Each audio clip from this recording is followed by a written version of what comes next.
만군의 여호와께서 우리와 함께 하시니 야곱의 하나님은 우리의 피난처시로다. 아멘. 사랑의 하나님 아버지, 은혜를 감사합니다. 어렵고 힘든 가운데도 언제나 주님 앞에 있게 하시고 오늘도 하나님 앞에 예배할 수 있도록 은혜 베풀어 주신 주님, 그 은혜를 감사합니다. 특별히 가정에서 영상으로 예배하는 사랑하는 성도들과 그 가정에 큰 은혜를 내려 주옵소서. 예배하는 곳곳마다 충만한 은혜로 채워 주시옵시고 가정에는 은총으로 채워 주시옵시며 가정의 예배 가운데 좌정하시고 임재하여 주시옵소서. 우리 모두에게 큰 은혜의 시간이 되게 하여 주실 줄을 믿사옵고 예수님의 이름으로 기도드리옵나이다. 아멘.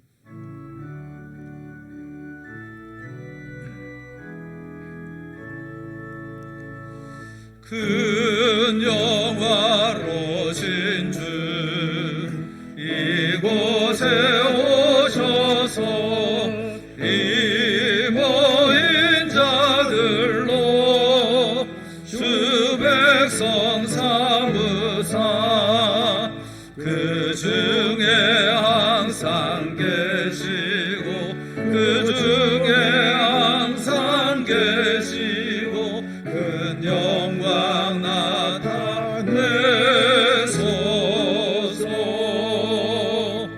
이 백성 기도와 또 예물 드림이 향내와 같으니 곧 받으옵소서. 주 예수 크신 복음을 주 예수 크신 복음을 만 백성 듣게 하소서. 또 우리 자손들 다 주를 기리고 서성전 돌같이 길하게 하소서. 주 원하신 능력을 주 원하신 능력을 늘 끝날까지 주소서. 주 믿는 만민이 참 진리 지키며 성도들 같이 주 찬송하다가 저 천국 보좌 앞에서 저 천국 보좌 앞에서 늘 찬송하게 하소서. 아멘.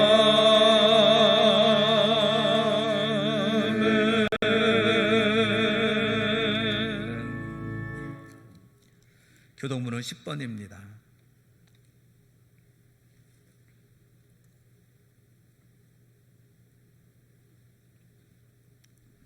하나님이여 나를 지켜 주소서. 내가 주께 피하나이다.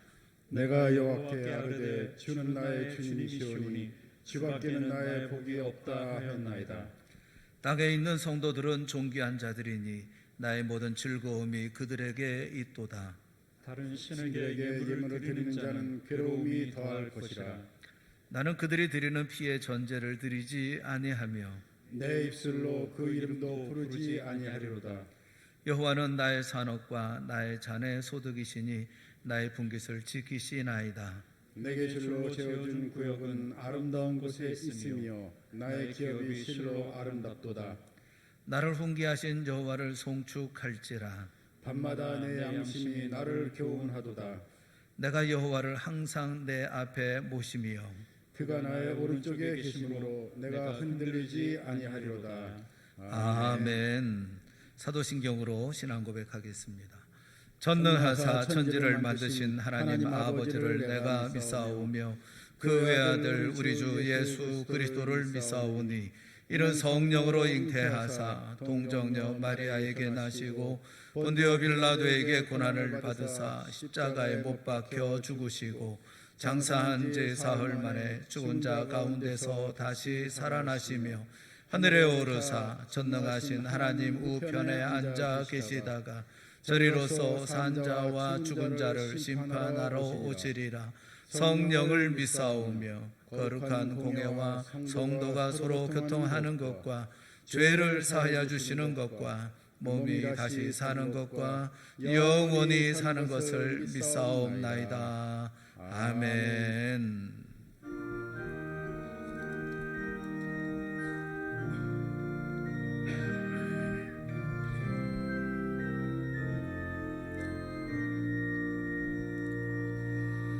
내 맘이 낙심되며 근심에 눌릴 때 주께서 내게 오사 위로해 주시네. 가는 길 캄캄하고 괴로움 많으나 주께서 함께하며 내 짐을 지시네. 그 은혜가 내게 족하네. 그 은혜가 족하네. 이 괴로운 세상 지날 때 그네가 족하네. 희망이 사라지고 친구 날 버릴 때 주 내게 속삭이며 새 희망 주시네. 싸움이 맹렬하여 두려워 떨래에 승리의 왕이 되신 주 음성 들리네. 그네가 내게 족하네. 그네가 족하네. 이 괴로운 세상 지날 때 그네가 족하네. 번민이 가득 차고 눈물이 흐를 때 주 나의 곁에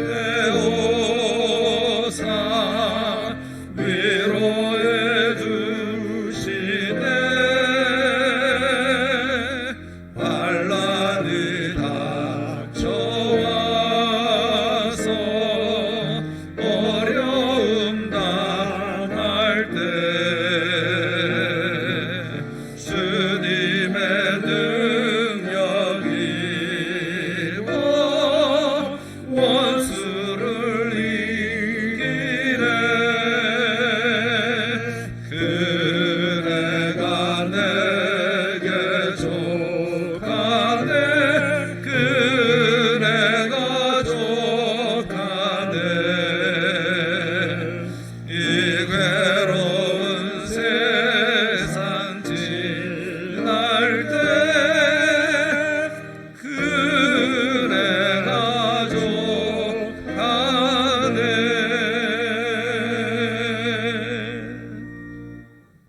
주원장 장로님 기도하시겠습니다. 기도하겠습니다. 사랑의 하나님, 지난 한 주간도 주님의 은혜와 보호하심으로 살게 하시고 주님께 예배 드리게 허락하심을 감사드립니다. 이 시간 성전에서, 가정에서, 그리고 곳곳에서 드리는 우리의 예배를 기뻐 받으시고 은혜 내려 주시옵소서. 고난 중에도 함께 하시는 주님을 생각하며 하루하루를 승리하며 살길 원합니다. 현재의 고난으로 인해 답답해하고 괴로워하고 원망하고 낙담하는 것이 아니라 이러한 고난의 이면에 숨어있는 하나님의 뜻을 똑바로 알게 허락하여 주시옵소서. 우리의 믿음 없음을 용서해 주시옵소서.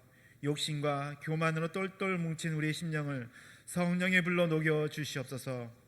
예배 생활에 충실하지 못했으며 기도 생활도 내 맘대로 팽개치고 나의 뜻이 하나님의 뜻인 양 호도했던 우리의 교만을 용서해 주시옵소서. 그리하여 하나님이 원하시는 예배자, 하나님이 기뻐하는 기도자, 하나님이 주신 복음, 구원의 복음을 전하는 전도자로 세상 가운데서 선한 영향을 끼치는 그리스도인이 되게 하여 주시옵소서. 전 세계적으로 행해가는 코로나19가 속히 진정되게 하여 주시옵소서. 이 나라를 지켜주시고 대구, 경북 지역을 포함하여 이 땅의 많은 사람들을 보호해 주시옵소서. 두려움과 공포 속에서 지내는 이 나라와 국민들을 지켜 주시옵소서.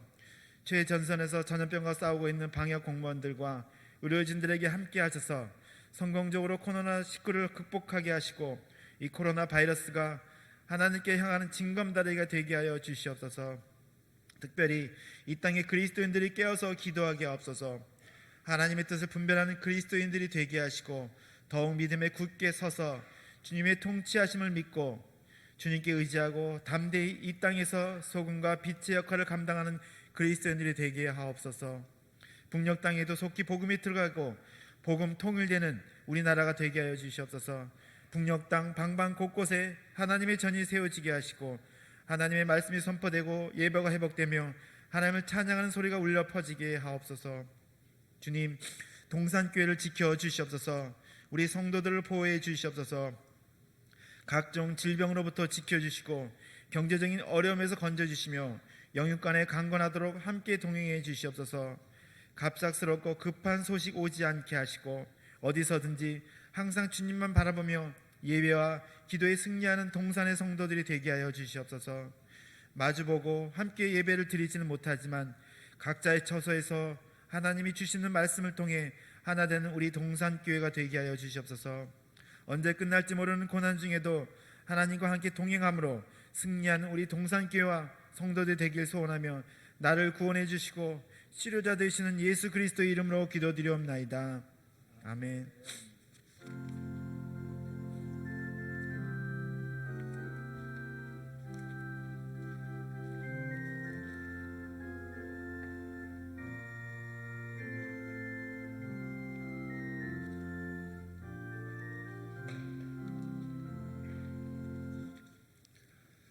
오늘 가정에서 함께 예배하는 우리 유치부 또 아동부 우리 어린이 여러분들을 환영합니다.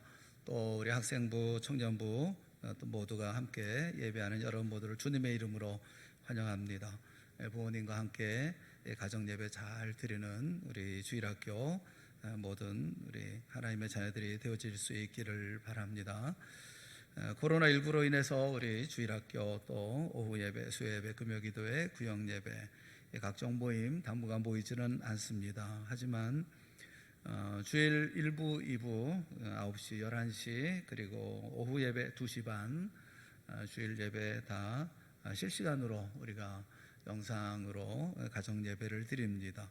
또 수요 예배는 수요일 날 7시 또 금요 기도회는 금요일 날 저녁 9시에 실시간으로 예배하고 또 함께 기도도 하고 있습니다. 함께 참석해 주시길 꼭 부탁을 드립니다. 누누이 말씀드리지만 우리 교회 예배가 취소되거나 또는 교회가 폐쇄되거나 하는 일은 없습니다.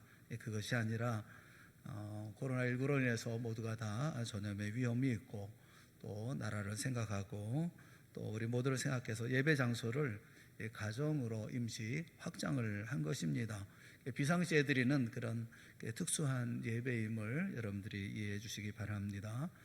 그리고 가정에서 드리는 예배 충실하게 예배 드리시고 또 여러분들이 예배하는 모습을 사진으로 이렇게 찍어서 가족 사진을 찍어서 저에게 보내주시면 저희가 그 사진을 가지고 홈페이지에 게재해서 성도의 교제를 나눌 수 있도록 그렇게 하려고 합니다. 우리가 만날 수도 없고 뭐 어찌할 수 없는 그런 상황이라 우리가 사진을 이렇게 보내주시면 홈페이지에 다 올려놓으면 여러분 각가적의 모습들을 다 볼 수가 있고, 저도 물론 만족스럽겠습니다만 우리 성도들의 교제가 이루어질 수 있을 거다라는 생각이 좀 들어요. 그러니까 예배 드리면서 여러분 이렇게 사진을 좀 찍으셔서 그다음에 이렇게 저희가 보내드렸던 그 전화번호, 우리 한 목사님 전화번호로 사진을 보내주시면 되겠습니다. 주중에 본당과 교육관에 시건장치를 해놨습니다. 그래서 출입하시기가 어렵습니다. 출입하실 분들은 꼭 교회 전화로나 아니면 교육자에게 연락을 주세요. 그래서 저희가 문을 열어드릴 수 있도록, 출입할 수 있도록 그렇게 해주시기를 부탁을 드립니다. 마음 상하지 마시고 꼭 전화하시면 저희가 있으니까 걱정하지 마시고 전화하시고, 또 오셔서 기도하실 분들은 또 기도하시고 하셨으면 좋겠어요. 3월 1일부터 8월까지 6개월 동안 성경 통독하는 일 여러분 꼭 함께 해주시기 바랍니다. 요즘에 그 집에서 혼자서 자가 격리하는 것처럼 이렇게 집에 있는 시간들이 많이 있는데, 오히려 이런 시간을 잘 선용해서 성경을 통독하는 시간이 됐으면 좋겠습니다. 성경은 그 통독 시간은 그 프로그램 자체가 한 100일 정도 이렇게 성경을 읽을 수 있도록 프로그램 되어져 있으니까 여러분들이 체크를 잘 해서 가져오시면, 그러면 교회에서 2020년 성경 통독 기념해서 기념품을 만들어서 이렇게 글자를 박아서 드리려고 합니다. 꼭 성경 통독 잘 하시고 체크하셔서 교육자들에게 내주시면 되겠습니다. 오늘 임시당회는 오후 12시 반에 당회실에서 있습니다. 우리 봉헌을 위해서 함께 기도하겠습니다. 함께 기도하겠습니다. 사랑의 하나님 아버지, 감사합니다. 오늘 예배 가운데 우리 모두가 참여하게 하시고, 특별히 이 현장에서 혹은 온라인으로 하나님 앞에 예물을 드리는 모든 손길도 주님께서 기뻐 받으실 줄을 믿습니다. 11조 예물과 감사와 또 성교와 구제와 또 자녀를 위한 헌금과 주일 헌금, 구역 헌금, 성미와 소원의 모든 예물들 다 드리는 손길마다 주님께서 은총을 베풀어 주시옵시고, 이 목마른 이에게 생수를 부어주시는 것처럼 생수를 부어주시옵시며, 마른 땅에 시내가 흐르게 하여 주시는 것처럼 풍성함으로 촉촉히 적시는 하나님의 은혜가 있게 하여 주시옵소서. 오직 주님의 오른손으로 붙들어 도와주시옵시고, 하늘의 이슬과 땅의 기름으로 풍성하게 삶을 채워 주시옵소서. 소산과 은혜가 풍성하게 하시고 화목과 사랑이 충만하게 하여 주시옵시며, 평강도 넉넉하게 하여 주시옵시고, 지혜와 지식과 평안과 진실과 생명과 영생의 풍요로운 삶이 되어질 수 있도록 인도하여 주시옵소서. 교회에서 우리가 봉사하지 못하지만 세움받은 모든 봉사자들에게도 은혜 내려 주시옵시고, 건강과 형통의 복도 내려 주시옵소서. 의인의 푸르고 아름다고 귀한 열매가 삶 속에서 또 사역 속에 늘 그득히 맺혀질 수 있도록 인도하시고, 강하고 능력 있는 삶 살아갈 수 있도록 은혜 더하여 주시옵소서. 에베소 지방에서 군대에서 병상에서 오늘도 주님 바라보는 사랑하는 모든 성도들에게도 필요한 은혜로 다 채워 주시옵시고, 회복의 은총 가운데 있게 하여 주시옵소서. 우리 모두를 코로나19로부터 보호하여 주시옵시고 지켜 주시옵소서. 가정마다 건강하게 하시고 다시 일상으로 돌아갈 수 있도록 이 모든 일들 가운데 하나님의 특별한 역사 베풀어 주시옵소서. 감사하며 예수님의 이름으로 기도드리옵나이다. 아멘. 하나님의 말씀을 보겠습니다. 하나님 말씀은 사도행전 27장 21절 말씀부터 26절 말씀까지, 사도행전 27장 21절부터 26절 말씀까지 우리 다 같이 함께 봉독하겠습니다. 21절부터 같이 봅니다. 여러 사람이 오래 먹지 못하였음에 바울이 가운데 서서 말하되, 여러분이여 내 말을 듣고 그에 대해서 떠나지 아니하여 이 타격과 손상을 면하였더라면 좋을 뻔하였느니라. 내가 너희를 권하노니 이제는 안심하라. 너희 중 아무도 생명에는 아무런 손상이 없겠고 오직 배뿐이리라.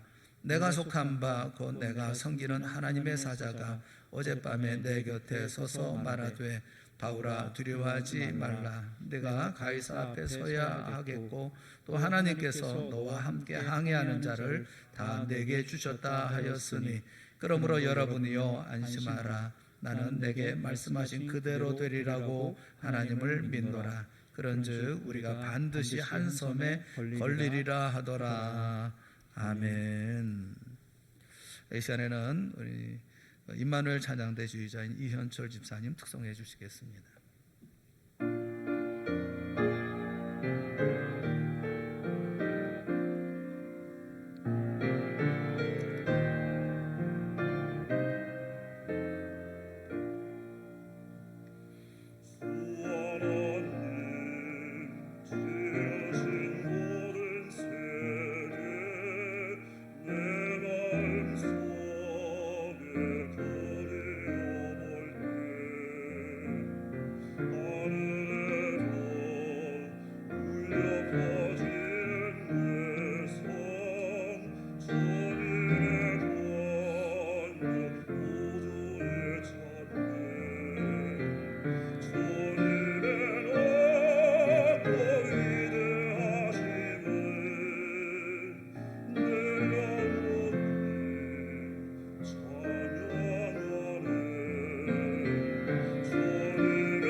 아멘. 할렐루야. 오늘 예배에 함께한 여러 모두에게 우리 주님의 사랑과 은혜가 늘 충만하시기를 주님의 이름으로 축원합니다. 오늘 설교의 제목이 이제는 안심하라. 설교 제목을 이렇게 보시면서 들으시면서 고개를 갸웃하실 수가 있습니다. 지금이 안심할 수 있는 상황일까? 안심이라는 말이 마음이 편안해지고 걱정이 없는 상태를 말하는 것인데 지금 안심할 수가 있을까? 오늘 본문의 말씀을 보면서 이 말씀이 무슨 말씀인지 우리가 오늘 함께 살펴보려고 하는 것입니다. 주후 60년, 예수님이 오신 지 60년 그 가을, 바울은 로마로 압송되면서 아드라무떼노 배를 타고 항해를 시작합니다. 가이사랴를 출발한 바울 일행이 그 무라시에서 알렉산드리아 배로 갈아타고 그레데 섬에 미항에 오기까지 그 항해는 연이은 풍랑으로 해서 계속 지연이 되었었습니다. 그럼에도 불구하고 미항에서 다시 출항하려고 하는 것을 바울이 만류하고 경고하죠. 다시 항해에 나선다면 하물과 배는 말할 것도 없고 사람의 생명까지도 위태로울 것이다 라고 경고를 합니다. 그런데 선장과 선주를 비롯해서 배에 타고 있었던 이 하물을 실었던 모든 하주들도 죄수였던 바울의 말에는 귀를 기울이지 않습니다. 이왕의 지중해에서 이듬해 봄이 오기까지 기다려야 한다면 이 미항보다는 그래도 규모가 큰 베니스 항에서 겨울을 지내는 것이 낫다라고 이구동성으로 생각했던 것입니다. 바울을 압송했던 백부장 율리오도 바울의 경고보다는 그들의 주장을 더 신뢰했습니다. 이 알렉산드리아 배에는 이집트의 곡물을 포함해서 많은 화물들이 실려 있었습니다. 그것은 선주와 선장 그리고 그 배에 타고 있었던 하주들이 가지고 있었던 그 재산이기도 하고 또 돈이기도 했죠. 만약에 작은 미항에서 겨울을 지내다가 겨울 태풍에 그 배가 부서지기라도 하면 그들은 그냥 가만히 앉아서 돈을 날릴 판이었던 것입니다. 서남쪽과 서북쪽의 그 두 개의 해안이 바람막이를 해주고 있는 이 베닉스 항구라야 자신들의 돈, 자신들의 재산을 안전하게 지킬 수 있다 이렇게 믿었던 것이죠. 또 그레데셈 서쪽의 베닉스 항은 미항에서 65km밖에 떨어져 있지 않았기 때문에 섬의 해안을 바람막이 삼아서 항해한다면 무난히 어렵다 하더라도 베닉스까지 갈 수 있을 것이다 믿었던 것이죠. 때마침 남풍도 순조롭게 불어왔기 때문에 모든 것이 다 순탄하게 보였습니다. 그런데 항해를 한 지 얼마 지나지 않아서 순식간에 유라굴로 광풍이 크게 일어났던 것이죠. 일반적으로 폭풍의 진원은 큰 바다나 아니면 대륙에서 이 폭풍이 일어나기 마련인 것인데 이 유라굴로 이 광풍의 진원지는 자신들이 바람막이로 삼으려고 했었던 그레데 섬 한가운데였다 이렇게 말씀을 해요. 그레데 섬은 크지 않습니다. 그 동서로 길이가 255km 정도이고 또 남북의 폭은 좁은 곳은 10km, 넓은 곳은 50km 정도밖에 되지 않기 때문에 그렇죠. 그 정도 크기의 섬에서 그 한가운데서 일어난 바람이라면 그 위세가 그렇게 대단하겠어요? 그런데 이 유라굴로는 그러지 않았습니다. 상상을 초월하는 죽음을 몰고 오는 그런 광풍이었던 것입니다. 유라굴로 광풍에 휩싸였던 알렉산드리아 배는 거센 태풍에 금방 이 통제력을 상실해버리고 말았습니다. 온 힘을 다해서 이 배를 지키기 위해서 애를 쓰고 노력했지만 하루 동안 그들은 아무것도 할 수가 없었죠. 이튿날이 뒤은 후에 좀 바람이 잔잔해질까 싶었지만 광풍은 더 위력을 떨쳤습니다.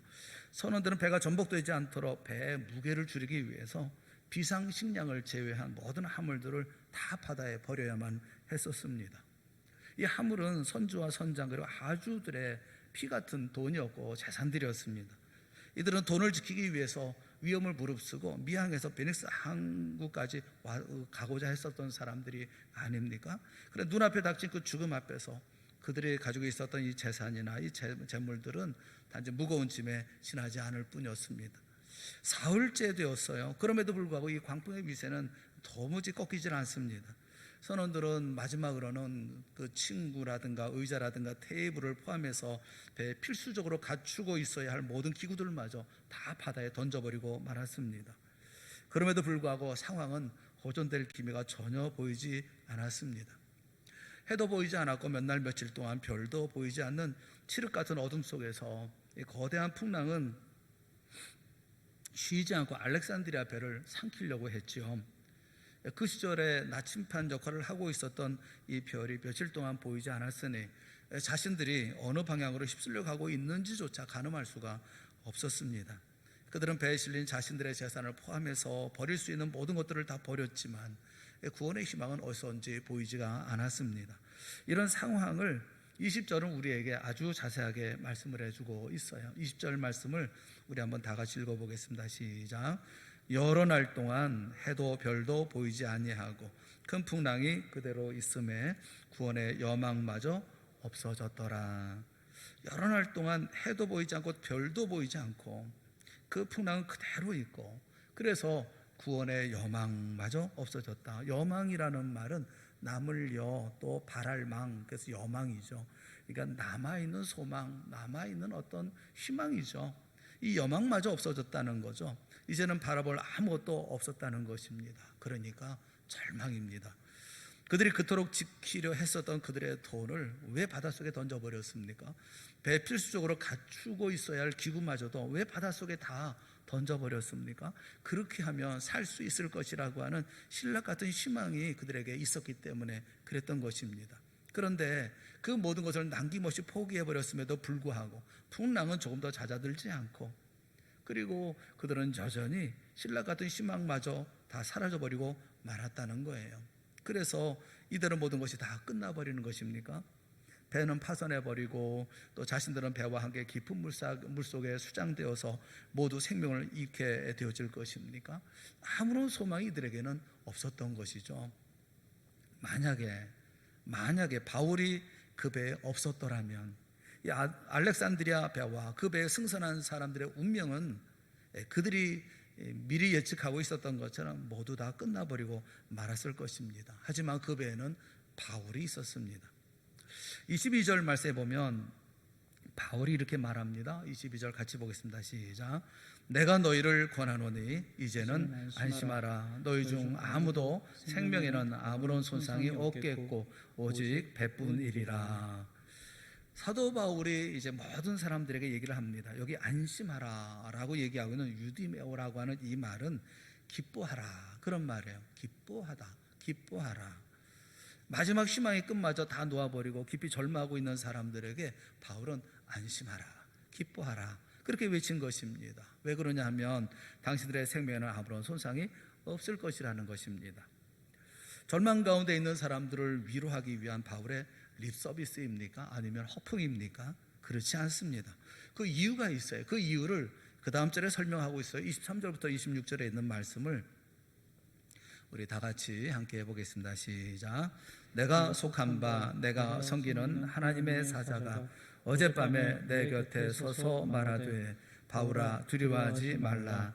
내가 가이사 앞에 서야 하겠고 또 하나님께서 너와 함께 항해하는 자를 다 내게 주셨다 하였으니 그러므로 여러분이여 안심하라. 나는 내게 말씀하신 그대로 되리라고 하나님을 믿노라. 그런즉 우리는 반드시 한 섬에 걸리리라 하더라. 아멘. 그래서 오늘 본문을 통해서 우리는 교훈을 얻어야 합니다. 코로나19로 온 나라가 걱정이죠. 다 뒤숭숭합니다. 또 많은 분들이 확진자 소식을 전하고 계셔서 제 카톡도 쉬지를 않습니다. 계속 카톡이 옵니다. 걱정이라는 겁니다. 불안하다는 거죠. 우리에게도 유라굴로 광풍이 몰아치는 것 같습니다. 그 유라굴로 광풍 속에서 주어지는 교훈이 있어요. 그 교훈의 첫째는 그 한가운데서 일어나라라는 것입니다. 사랑하는 하나님의 자녀들이여, 재난이라 불리워지는 코로나19의 광풍 한가운데서이지만 그러나 믿음으로 용기로 일어날 수 있기를 바랍니다. 기죽지 말고 눈치 보지 말고 일어서는 우리 동산의 모든 성도들이 되어질 수 있기를 주님의 이름으로 축원합니다. 첫째는 일어나라는 교훈을 우리가 얻어야 됩니다. 21절 말씀을 보죠. 21절 말씀 우리 다 같이 함께 보겠습니다. 21절 시작. 여러 사람이 오래 먹지 못하였음에 바울이 가운데 서서 말하되 여러분이여 내 말을 듣고 그르데에서 떠나지 아니하여 이 타격과 손상을 면하였더라면 좋을 뻔하였느니라. 바울이 가운데 서서 말하되, 바울이 가운데 서서 말합니다. 여러분, 서서 말하기 위해서는 먼저 일어나야 합니다. 이 섰다는 얘기는 일어났다는 그런 말이에요. 알렉산드리아 배에 승선한 사람들은 이제 모두가 다 희망의 끈 다 놓아버렸습니다. 절망의 나락 속에 빠져 있습니다. 근데 그런 모든 사람들 한가운데에 바울은 일어납니다. 절망 속에 불안에 떨고 있는 275명의 사람들, 그들과는 정반대로 그들 한가운데에 일어난 단 한 사람, 그 사람은 바울이었습니다. 얼마나 대조적인 모습입니까? 다 주저앉아 한탄하고 절망하고 있는데 한 사람이 일어나 서서 말합니다. 이 모습은 예수님을 생각나게 합니다. 인간의 죄값을 대신 치르시기 위해서 십자가의 제물로 죽임당하신 예수님은 3일 만에 죽음의 권세를 깨뜨리시고 다시 살아나셨습니다. 여기 살아난다라는 이 말은 에게이로라는 말입니다. 이 에게이로라는 말의 의미가 뭐냐면 일어난다라는 겁니다. 일어나다라는 뜻을 가지고 있어요.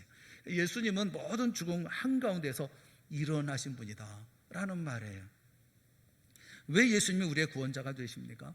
예수님이 우리의 모든 죄값을 치러주셨을 뿐만 아니라 죽음 한가운데에서 영원히 일어나신 분이기 때문에 그렇습니다. 제자들은 그래서 예수님이 부활하셨다라는 이 부활이라는 단어보다는 예수님이 일어나셨다라는 에게이로라는 말을 많이 사용을 합니다. 예수님은 일어나신 분, 죽은 가운데 일어나신 분, 죽은 자들 가운데 일어나 계시는 분, 그것을 제자들은 제일 많이 사용한 그런 단어죠. 알렉산드리아 배에 타고 있었던 사람들은 마지막 희망 다 잃어버리고 절망하고 있었습니다. 하지만 그 절망의 한가운데서 일어나는 한 사람, 그런 바로 사도 바울이었습니다. 유라굴로 광풍이 바울만을 비켜갔기 때문일까요? 그렇지 않습니다. 바울 역시 다른 사람들과 똑같이 여러 날 동안 유라굴로 광풍에 시달렸습니다. 사도 바울은 이미 인생 말년에 접어든 나이였습니다. 게다가 그에게는 지병까지 있었습니다. 육체적으로 그 누구보다도 더 심하게 풍랑에 시달렸을 사람이 바울입니다. 그 바울이 어떻게 모든 사람들이 좌절하고 절망하고 있었던 그때에 그 절망의 한가운데에서 혼자 일어날 수가 있었겠습니까? 죽음 가운데 일어나신 예수 그리스도, 우리 예수님이 절망하는 사람들 가운데 바울을 친히 일으켜 세워주셨기 때문에 그렇습니다. 절망 가운데 바울의 일어섬은 바울 한 사람의 일어섬만 의미하는 게 아닙니다. 절망 속에 빠져있던 275명의 꺼져버린 희망의 불씨가 되살아남을 의미합니다. 절망에 삼켜버린 사람들에게 소망의 빛이 던져지는 것을 의미합니다. 사랑하는 여러분, 바울을 폭풍의 한가운데서, 절망의 한가운데서 일으켜 세우신 분, 그분은 바로 오늘 우리가 섬기는 우리 주님 예수 그리스도라는 사실을 믿으십니까? 예수님을 믿는 사람에게는 절망이 있을 수 없습니다. 예수를 믿는 사람은 아무리 어려운 가운데서 할지라도 다시 일어서는 사람입니다. 예수 믿는 사람은 모든 사람이 희망의 끈을 다 놓아버린 절망 가운데 있다 하더라도 그 가운데 일어서는 사람입니다. 왜냐하면 예수님이 그와 함께 하시기 때문에 그렇습니다. 그의 일어섬이 절망에 삼켜져 수많은 사람들에게 소망의 빛인 것입니다. 유라굴로 광풍 속에 바울이 일어났다면 오늘 이 폭풍 속에 이 시대에 누가 일어나야 되겠습니까? 바로 우리, 바울과 같이 예수 그리스도를 믿으며 바울과 같이 구원받은 성도인 우리가 바울처럼 일어나야 합니다. 일어서는 것이 사명이고, 일어서는 것이 책임이고, 일어서는 것이 이 시대에 우리가 감당해야 할 소명인 것입니다. 사랑하는 여러분, 우리가 일어서는 순간 우리 가정도 일어서기 시작합니다. 우리가 일어서는 순간 우리 사회도 일어서기 시작합니다. 우리가 일어서는 순간 이 나라도 일어서기 시작합니다. 우리를 강타한 유라굴로 광풍이 아무리 거세다 할지라도 우리는 일어서야 합니다. 그리고 일어설 수 있습니다. 우리 주님이 우리의 손을 잡아주실 것이기 때문에 그렇습니다. 그리고 안심하라 외치십시오. 기뻐하라 외치십시오. 세상을 향해 일어나 바울처럼 안심하라 외치며 선포하는 우리 동산의 모든 성도들이 되시기를 주님의 이름으로 축원합니다.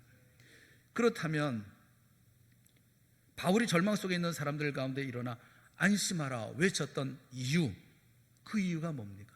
무엇이 그를 일으켜 세워서 그 다음에 그들에게 안심하라라고 외치게 만들었을까요? 23절에 그 답이 있습니다. 23절 말씀 우리 다 같이 함께 읽겠습니다. 시작. 내가 속한 바 곧 내가 섬기는 하나님의 사자가 어젯밤에 내 곁에 서서 말하되. 여기 두 가지가 있습니다. 우리가 살펴볼 두 가지가 있습니다. 하나는 내가 속한 바, 내가 속한 바라는 말씀하고, 또 하나는 내가 섬기는 이라는 말씀입니다. 일어서서 안심하라고 외칠 수 있었던 이유가 뭐냐 하면 내가 속한 바, 첫째는 내가 속한 바, 다시 말하면 나는 하나님에 속한 사람이기 때문에 안심하라 외칠 수 있다는 것입니다.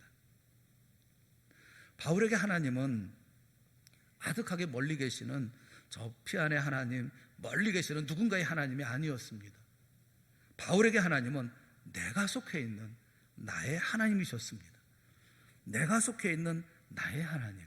나의 하나님은 천지를 창조하시는 하나님이시요 독생자 아들을 십자가의 제물로 삼아 나의 죄를 용서해 주신 그 하나님이셨습니다. 뿐만 아니라 죽음 한가운데서 나를 영원히 세워주실 구원의 하나님이십니다.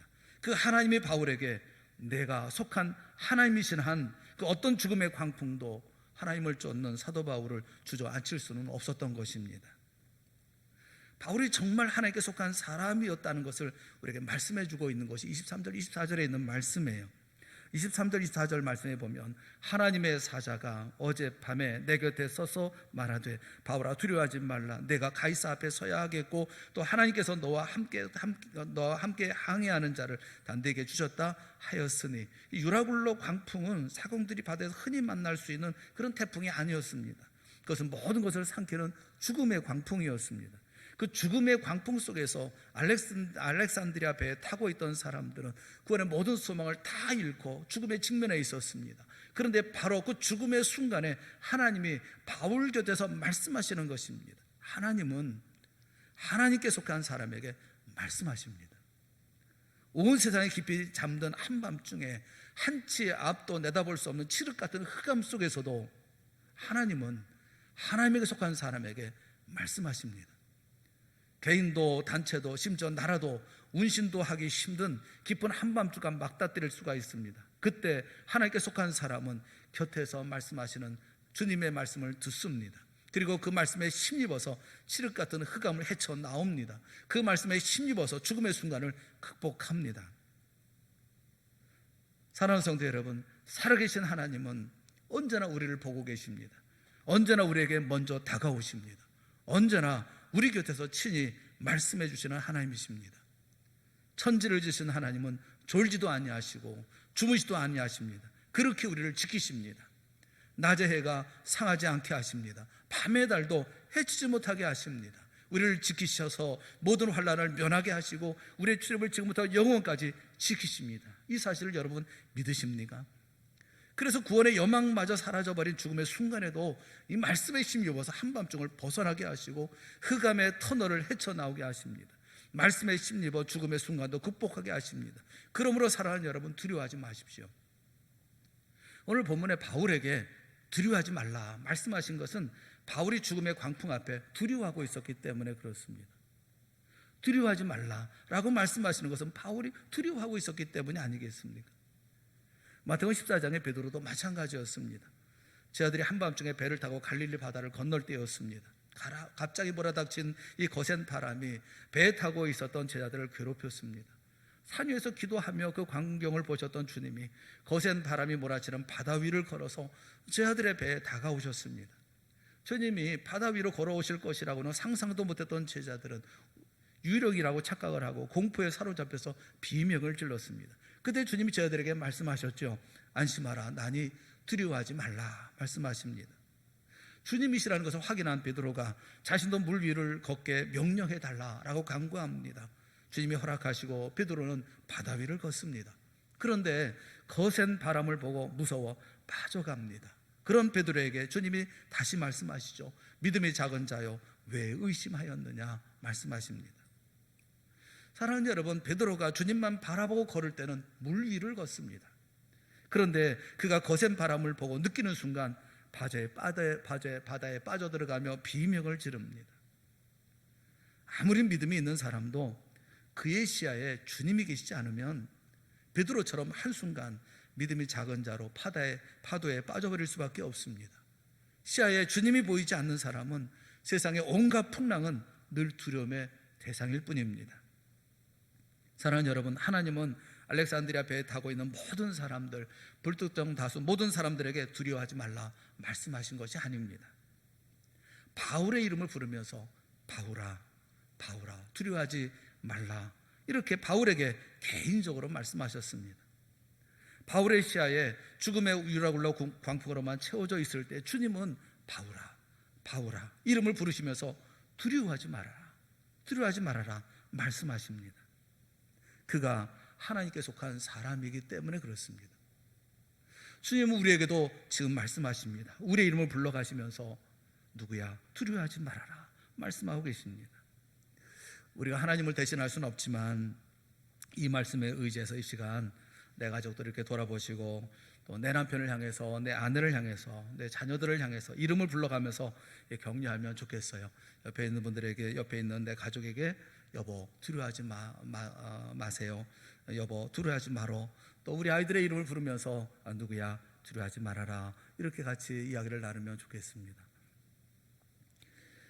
사랑하는 여러분, 우리는 하나님께 속한 하나님의 자녀임을 명심하고 두려움 없이 믿음으로 모든 어려움을 극복해 나아갈 수 있기를 주님의 이름으로 축원합니다. 바울의 시야에 순식간에 몰아닥친 유라굴로 광풍으로만 가득 찼을 때에 두렵기 짝이 없었던 죽음의 광풍이었습니다. 하지만 바울의 시야에 두려워하지 말라 말씀하시는 주님이 보이기 시작하자 유라굴로 광풍은 더 이상 그에게 광풍이 아니었습니다. 그것은 황제의 법정에 서야 할 바울의 심령을 더욱 새롭게 정화시켜 주시고 이미 인생 말년에 접어든 그의 속사람을 더욱 강건하게 해주려고 하시는 주님의 은총의 손길이었던 것입니다. 그리고 바울을 통해서 알렉산드리아 배에 승선한 바울을 포함한 276명의 생명을 구원하시려는 주님의 신비로운 섭리였던 것입니다. 세상이 크고 작은 풍랑을 두려워하는 우리 각자의 이름을 부르시면서 지금도 두려워하지 말라 말씀하시는 주님을 매 순간마다 인식하고 바라보고 두려워하지 말라 말씀하시는 주님의 음성에 응답하며 살아가는 우리 모두가 다 되어질 수 있기를 주님의 이름으로 축원합니다. 그럴 때 우리는 일어나서 안심하라 말할 수가 있는 것입니다. 기뻐하라 말할 수가 있는 것입니다. 특별히 여기 내가 속한 하나님은 또 하나의 의미가 있는데 그 또 하나의 의미가 뭐냐면 사도 바울은 자신의 소속 정체성을 이 천명하는 선언의 의미가 있다는 것입니다. 내가 속한 하나님이라는 고백은 나는 하나님께 속한 사람입니다 라는 바울의 자기 선언이라는 것이죠. 동시에 지금 마지막 희망의 끝마저 놓아버리고 절망 속에 빠져있는 사람들은 모두가 다 세상에 속한 사람들이라고 하는 지적입니다. 나아가 당신들도 모두 하나님께 속한 사람이 되어야 한다는 강력한 선포이기도 한 것입니다. 사랑하는 성도 여러분, 세상에 속한 사람들은 세상의 광풍의 그 굉음을 듣습니다. 바람 소리, 비바람 소리, 그리고 캄캄한 이 모든 것을 보며 듣습니다. 공포에 찬 아우성, 이것이 세상에서 들을 수 있는 유일한 소리입니다. 절망 속에서 비난과 원망과 불평과 고통의 신음소리만 듣습니다. 그런데 하나님께 속한 사람은 바울은 전혀 다른 소리를 듣습니다. 로마에서 황제의 법정에 서야 할 것인즉 두려워하지 말라라는 하나님의 음성을 듣습니다. 바울이 유라굴로의 광풍 소리와 사람들의 불평과 원망과 비난과 고통의 아우성 속에서도 하나님의 말씀을 들을 수 있었던 것은 그가 하나님께 속한 사람이었기 때문에 그렇습니다.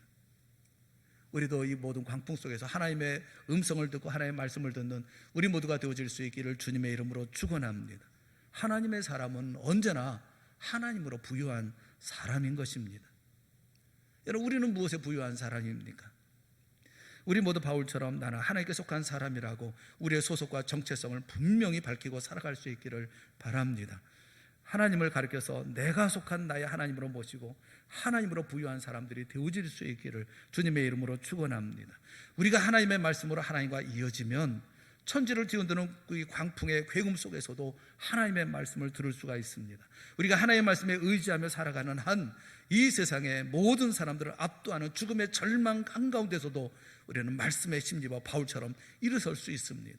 예수님이 일어나신 것처럼 바울이 일어선 것처럼 우리 모두 하나님께 속한 사람을 일어나서 세상을 향해서 안심하라 외칠 수 있는 우리 모두가 되어질 수 있기를 주님의 이름으로 축원합니다. 우리가 바울처럼 일어나서 안심하라 외칠 수 있었던 첫 번째는 우리는 하나님께 속한 사람들이기 때문에 그렇습니다. 두 번째는 내가 섬기는 하나님, 내가 섬기는 하나님, 나는 하나님을 섬기기 때문에 그렇습니다. 이 속한다는 말과 섬긴다는 말은 동일한 의미가 아닙니다. 유대인들도 하나님께 속해 있는 사람들입니다. 그런데 하나님을 하나님으로 섬기지는 않았습니다. 그들은 하나님의 메시아로 이 땅에 보내신 예수님을 십자가에 못 박아 죽였던 사람들이 아닙니까? 이 섬긴다는 라트류어라고 하는 이 말은 경배한다, 예배한다 이런 의미가 있습니다. 하나님을 섬기는 사람은 하나님을 예배하는 사람입니다. 예배와 섬김은 동전의 양면과 같습니다. 분리될 수가 없습니다. 하나님을 예배하는 것이 하나님을 섬기는 섬김의 시작입니다. 그리고 예배를 통해서 하나님에 대한 섬김의 내용이 구체화되는 것입니다. 다메섹 도상에서 자기를 부르신 예수님께 바울은 누구십니까? 라고 묻습니다. 그때 주님은 나는 내가 박해하는 예수라, 그렇게 대답을 하십니다. 바울은 그때까지 예수님을 직접 박해한 적이 단 한 번도 없었습니다. 예수님을 만나본 적이 없었기 때문에 그렇습니다. 단지 예수 믿는 사람들을 박해했을 뿐이었습니다. 그런데 예수님은 나는 내가 박해하는 예수라 말씀하십니다. 바울이 박해하는 사람들과 예수님은 자신을 동일시하신 것입니다. 바울은 그때 아주 중요한 사실을 깨달았습니다. 하나님을 섬기는 것은 하나님이 사랑하시는 사람을 섬기는 것을 뜻한다는 사실입니다. 그가 온갖 어려움을 무릅쓰고 세 차례나 지중해 세계를 누비고 다녔던 것은 한 사람이라도 더 많은 사람을 섬기는 것이 곧 하나님을 섬기는 것인 줄 알았기 때문에 그렇습니다. 그의 고백이 있죠. 로마서 1장 14절 15절 말씀, 그의 진실한 그 마음에서 우러나오는 고백이 있어요. 우리 한번 다 같이 읽어보겠습니다. 시작.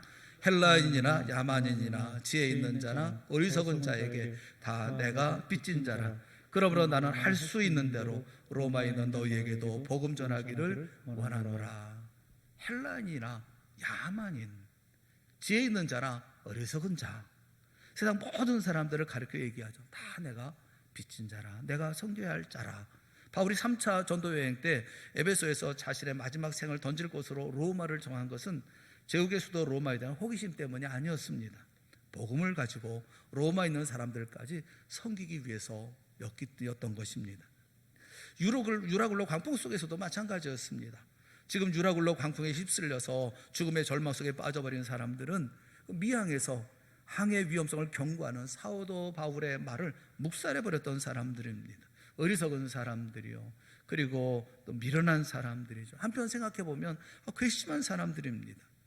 하지만 바울은 그들을 죽음의 절망 속에 그대로 내버려 두지 않았습니다. 바울이 그들에게 하나님의 말씀을 전해주지 않는다고 바울을 비난할 사람, 탓할 사람이 누가 있겠습니까? 하지만 바울은 죽음의 절망 가운데 있는 그들을 향해서 안심하라, 기뻐하라 외치면서 희망을 줍니다. 용기를 줍니다. 그리고 실제로 그들을 생명의 길로 인도합니다. 사도 바울은 주님을 예배하고 섬기는 그리스도인이었고, 유라굴로 광풍 속에서 죽음의 절망 속에 빠져있는 사람들을 섬기는 것이 그 주님을 섬기는 길이라는 것을 알았기 때문에 그렇습니다. 사랑하는 여러분, 왜 우리가 영상으로 예배를 드립니까? 첫째는 사랑하는 성도들 때문입니다. 어르신들이 코로나19에 감염되어서 생명의 위협을 당하는 큰 어려움을 당하지 않도록 하기 위해서고, 우리의 자녀들이 고통받지 않도록 하기 위해서이고, 우리 성도들 모두가 다 이런 어려운 가운데 처하지 않도록 하기 위함이 첫째입니다. 그런데 그보다 더 중요한 이유가 있습니다. 그것은 세상 모든 사람들을 섬기기 위해서인 것입니다. 불안해하고 두려워하고 걱정하고 두려움에 떨고 있는 이 세상 모든 사람들을 섬기기 위해서 우리는 양보하는 것입니다. 우리는 희생하는 것입니다. 백보 양보하고 있는 것입니다. 그리고 그들을 향해서 안심하라, 기뻐하라, 너희 중 아무도 생명에는 아무런 손상이 없겠고 오직 배뿐이리라 외치는 것입니다. 우리는 하나님께 속한 자입니다. 하나님께 속해 있는 자이기에 우리는 하나님의 말씀만 듣고 또 내시에 하나님을 두고 살아가는 사람들입니다.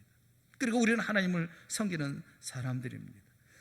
그래서 우리는 세상 사람, 이 모든 사람들을 하나님 섬기듯이 섬기며 살아가는 사람들인 것입니다. 우리가 이렇게 하나님께 속한 자이면, 이렇게 우리가 하나님을 섬기는 자이면 함께 항해하는 자를 다 우리에게 주셨다 이렇게 말씀하고 계시죠. 24절 말씀을 보겠습니다. 24절 말씀을 우리 다 같이 함께 보겠습니다. 시작. 하나님께서 너와 함께 항해하는 자를 다 내게 주셨다 하였으니. 이 원문에 보면 이두라는 말이 가장 앞에 나옵니다. 이두라는 말은 보라라는 말씀이죠. 보라, 하나님께서 너와 함께 항해하는 자를 다 내게 주셨느니라 이렇게 말씀하고 있어요. 우리가 인생의 항해길에서 만나는 수많은 사람들이 있습니다. 인생길을 걸어가면서 수많은 사람들을 만나죠. 우리가 사랑하는 사람들, 우리를 위하는 사람들, 우리와 가까운 사람들, 우리 인생의 항해길에 함께하는 그런 사람들입니다. 그런데 그 사람들 가운데에는 우리를 시기하며 미워하거나 모함하며 헐뜯는 사람도 없지 않습니다. 그런 사람들도 있지요. 하지만 그가 누구이든 그는 바로 우리 때문에, 우리를 통해서 주님이 살려주실 것을 이렇게 말씀하고 계시는 것입니다. 보라, 하나님께서 너와 함께 인생 항해길에 승선한 사람들을 다 너에게 주셨도다, 이렇게 말씀하고 있습니다. 그러므로 이들을 사는 길, 생명의 길로 인도하는 우리가 되어줘야 되지 않겠습니까?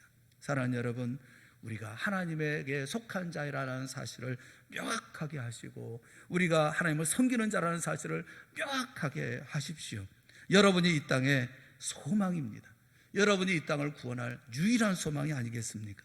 유라굴로 광풍 가운데, 그 가운데 절망하고 있었던 275명의 사람들을 하나님께서는 바울로 말미암아, 바울 때문에 다 건지신 것이 아니겠습니까? 사랑하는 성도 여러분, 구원의 여망마저 없어진 사람들 한가운데서 일어서는, 믿음으로 일어서는 우리가 되어질 수 있기를 바랍니다. 그리고 세상을 향해서 안심하라 외치는 그런 사람이 되어질 수 있기를 바랍니다. 하나님께 속한, 하나님을 섬기는 우리와 함께 할 때 276명 모두 다 주님께서 살려주실 것이기 때문에 그렇습니다. 믿음을 가지십시오. 용기를 가지십시오. 힘을 내십시오. 담대하십시오. 기독교 역사가 증명하지 않습니까? 실현의 때 교회는 더욱 강해졌고 강력해졌습니다. 우리는 이럴 때 일어나야 합니다. 주님이 여러분과 함께하여 주실 줄을 믿습니다. 마지막으로 25절에 있는 말씀 우리 다 같이 함께 읽으면서 말씀을 맺으려고 합니다. 25절 말씀 우리 다 같이 함께 봉독하겠습니다.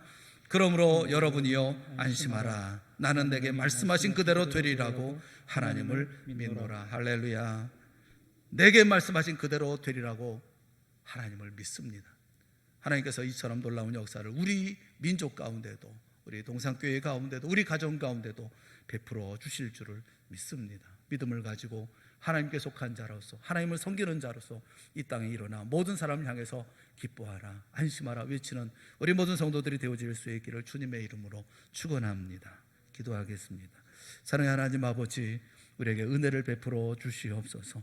두려워하지 않게 하시고 걱정하지 않게 하여 주시옵시고 세상 많은 사람들처럼 분주하지 않게 하여 주시옵시고 오직 하나님께 속한, 하나님을 섬기는 믿음의 사람으로 내 자리에 서서 온 세상을 향해서 안심하라 외칠 수 있는 믿음의 사람들 되게 하여 주시옵소서.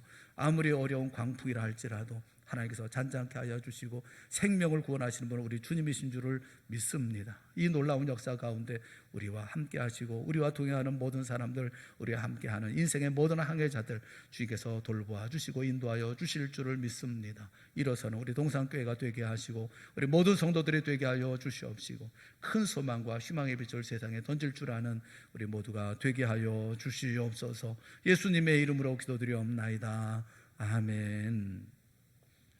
우리 다 같이 자리에서 일어나셔서 447장 찬송하겠습니다.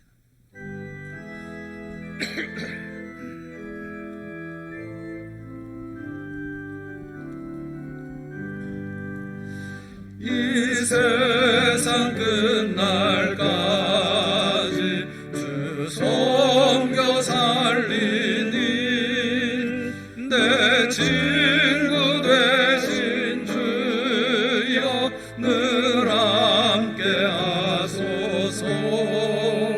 주 나와 함께 하면 전쟁도 겁없고 주 나를 인도하면 늘 안심하리라. 나 주를 따를 때에 주 약속하신 것 그 영광 중에 모두 이루어 주소서. 나 주의 뒤를 따라 섬기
사모합니다. 끝까지 쉬지 않고 주 따라가리니 주 넓은 사랑으로 늘 인도하소서.